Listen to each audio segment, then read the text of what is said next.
Hey, what's up and good morning everybody. Thanks for clicking on the video. This is David Pendleton and I am playing my Pro Division Shredder's Slopes tournament. This is the opening round. This is going to cover holes number 4 through 9. So you can see here my accounts are in the same bracket, sitting at a -15 on Big Daddy, and then D Pendleton also sitting on a -15, although you can see they got there in different ways. This account picked up that Alba on hole number 9. This account picked up the Alba on hole number 2. So, quite a few drops to show you. Pretty satisfied with my front 9 so far. Let's go ahead and hop right into the replays here. Now, we are going to start here on hole number 4 because I did the front 3 already, the first 3 holes, I should say. 6 top, 2 bars, a side spin to the right. Is going to be plenty of juice for this hole. We're going to put our red ring right up there on the rough line. We are starting at max distance of our club. And here it is easier to push your rings instead of pull, just due to the group of trees getting in your way.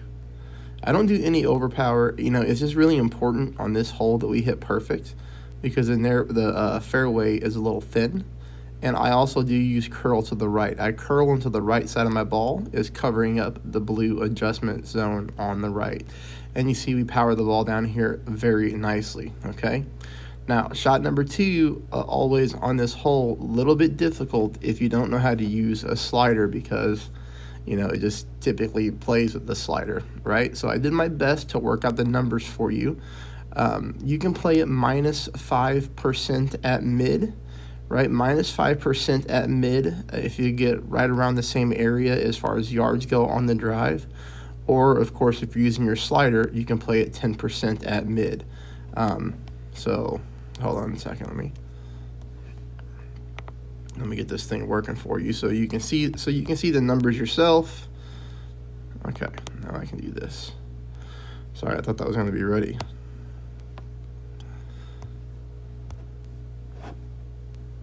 Perfect. Okay, sorry about that. I thought that was ready to go, but super early in the morning here, so wasn't prepared. All right, so here we go. 6.5 mile/hour wind.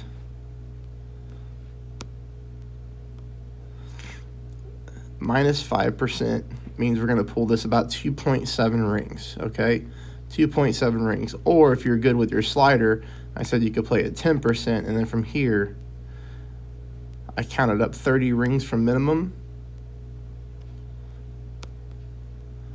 You see how it's 2.7 again? You see how they're the same number? So anyways, that's what I try to do for most people in pro. I think, the majority of the players aren't familiar how to use a slider with all their clubs. Definitely would be something I would love to make a video on, but you know how it is. Everything's always time dependent. But regardless here, that's where we're at. I try to aim on the fringe. I try to use the fringe as my landing spot.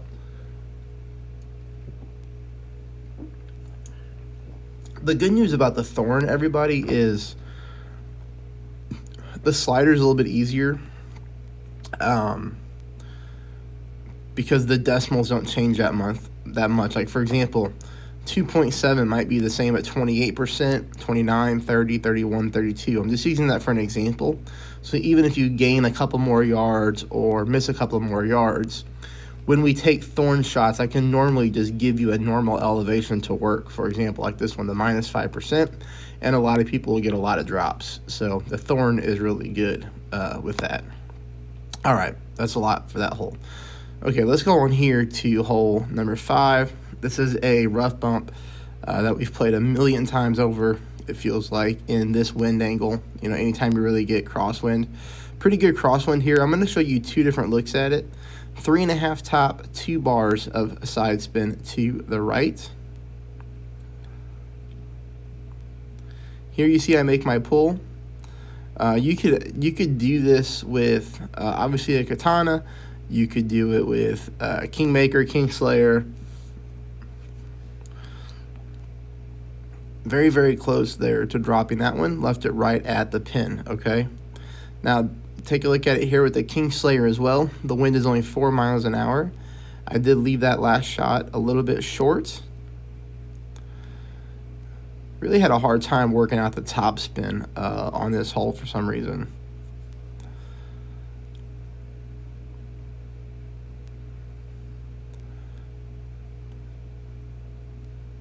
Obviously, whenever we're playing a rough bump like this, you know, if you have the wind resistance balls, definitely a good spot to use them. Now, it is only the opening round, so, you know, I always say conserve your best balls for the final round. But, you know, either way, the shot play is pretty consistent. The rough is pretty easy to hit in these particular wind angle. And you can see here, I left this one right at the pin. So, very, very consistent shot. So I think that's going to give you a really good chance to possibly pick up the hole-in-one, and we did play that one. 0% at mid. You know, we are at minimum distance of our club, but the pool is playing 0% at mid, so that's what I suggest that you do, all right? And you can see here the green ring is right there on the top of the rough. I think a lot of people are playing that shot because I have a lot of people on Facebook that are playing that too. So 6 top, or here on this particular hole, a couple things that you can do here, okay? Distance is our friend for shot number 2. In hindsight, I should have probably brought a Cataclysm or a Big Dog to this hole. But you're going to go max top, extra mile 9, max top if you have it. 2 bars of side spin to the right. I put my yellow ring on the rough. Some people would prefer to play right-hand side of the fairway. That's fine too. You can play on the right-hand side. So instead of hitting this patch of fairway, you could hit the patch on the right-hand side. You would just use left side spin if that's the case. Here, the fairway does kind of slope from right to left, which is nice because it puts us more back down towards the middle. But we really needed more yards. You're going to see here I'm not able to get straight at the pin. We would have had to got probably another 15, 20 yards in order to get a straight at the pin shot instead of having to come at the pin from the side. So that kind of stinks. So without really being able to line this up here, this is really a dangerous shot because you can see how close I'm playing to the rough. A great left would probably put you in the rough or at least clip it and hopefully roll out. So that's why I say in hindsight I should have probably brought a Big Dog or a Cataclysm to this hole because, you know, I'm not going to pick up the Albatross here anyways unless I get lucky and, you know, really guess the curl right. But the speed was really good. So, you know, a couple different things you can do there. You can try to push your drive and go with a bunch of overpower to try to at least get that ball 420, 425 yards so that you can take your Albatross shot with the sniper. Or again, just kind of lay it up there like I did and bring your best, you know, your heavy hitter wood club and just call it time for an eagle. Okay, this one right here, always give credit where credit is due. This one is going to be, I believe this was Ben's shot that he posted on his pro walkthrough. So I want to say, you know, thanks to Tim for sending this over to me. As Tim said, he was 4 for 4 on his pro accounts. That's a lot of pro accounts to play. But regardless, he sent me the shot and said, hey, Dave, if you haven't played yet, I noticed your video is not up. This shot right here is dead on. So now here's the thing about it, though, is we're using a Navigator ball. But for everybody using your Wind app, whether it's Golf Clash Notebook or Clash Caddy, you're going to put it in there as if you're using a katana. So you're going to play this one with power 2 settings, okay? Little strange, but I guess it just comes down to those little decimal points, right? So 20% at mid, but you want to use power 2 ball settings. Again, this is not a shot that I found. This is a shot shared by Ben. So you always give credit to the community players who come up with their shots. I think that's important because people put a lot of work into these things. So there we go, a little bit of top spin, and then what I'm looking for is I'm going to zoom in here to show you basically where your ball guideline needs to be after spin. You'll see that the white ring right here is kind of at the top of the rough, just like that, and then notice that light green row. So the cup is located in the light green vertical row on the right hand side. Here we're pretty much aiming on the left hand side. I don't know if I zoom in if that looks good on video or not to you guys. Let me know if that throws off a YouTube video. Leave me a comment when I do that, or does that help? So, but regardless, you can see here that we're aiming in the light green row on the left hand side. Okay, there is a little bit of light green between my ball guideline and that dark green square. So this is at 7.5 mile per hour wind as well. So keep that in mind. This is the highest wind that we could get in this in Pro Division with a Navigator ball. If you were to get lucky and get like maybe 5.5 mile per hour wind, you probably don't need to set as far left as I did, but you're still going to want to aim in that light green row to the left. But regardless, look, 7.5 mile per hour wind, the ball came in dead center for a hole-in-one. So here it is again. This is my other account. I was 2 for 2, so this is an incredible shot. Here we go, about 0.2, 0.3 top. Same thing, white ring at the rough. I'm going to zoom up here to make sure I've got my landing spot. I decided to try to basically play it, the same since the wind was over 7.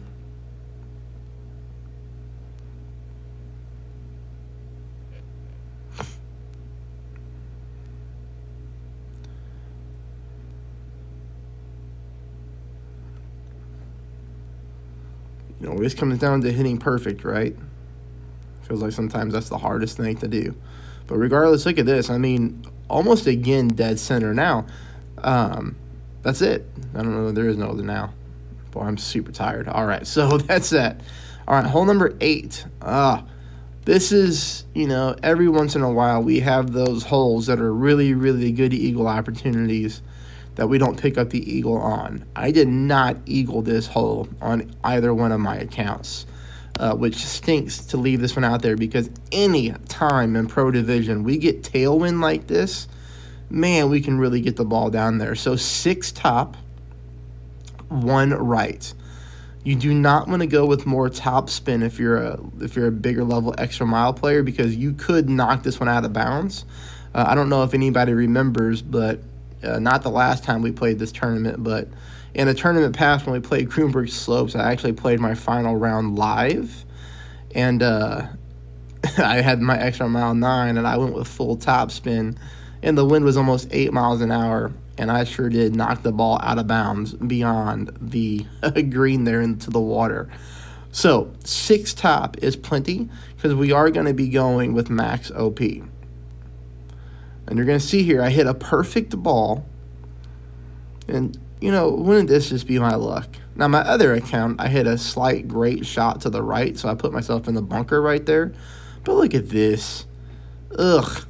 That's a situation there where I guess a little bit more top spin would have got me through that rough. But, that stinks when you hit a perfect ball at max OP and you get that kind of rollout. But the worst part is I did hit this perfect out of the rough, and the ball stopped on a dime for some reason right in front of the cup. I thought for sure when I hit perfect out of the rough, it was going in.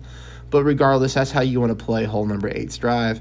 Takes us here to hole number 9. Hole number 9, this one stinks as well, okay? Pro Division just typically stinks all the way around. What you're going to want to do is really just take your most powerful driver, and you're going to want to rock the ball up the left-hand side of the fairway here. For me, I'm just using a Kingmaker. If you're somebody who has an extra mile 8 or below, I would suggest using a power 4 or a power 5 ball.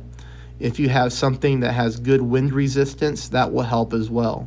There are lots of free-to-play balls out there. If you saved like your Bubba balls, which I believe is a wind resistance 3 power 5, this is a great situation to use them in. I always say when the game gives you those little nugget balls like that, keep them, because you never know when they're going to come in handy. This would be a situation where it comes in handy, or you could just use a berserker. So what you're going to want to do here is go full top spin, no side spin.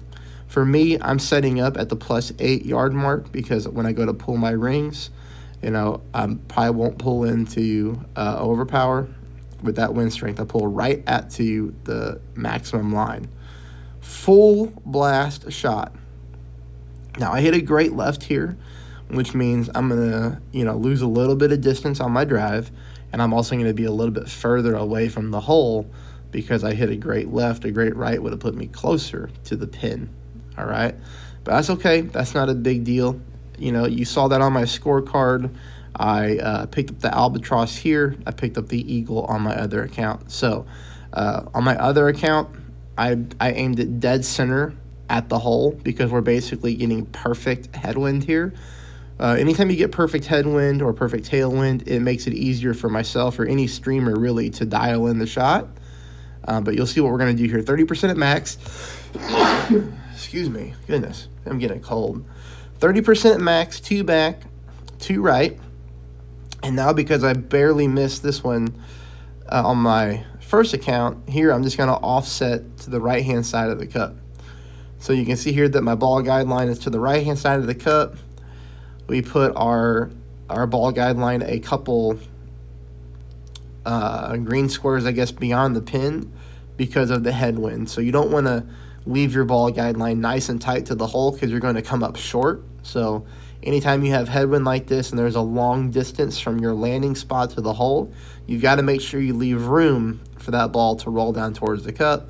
And this one did come in nicely, dead center for the albatross. That's it for the front 9. I still have to start playing my back 9, which I'm going to start doing now. Please subscribe, please hit the thumbs up, and let me know how you're doing in the comments, everybody. Thanks.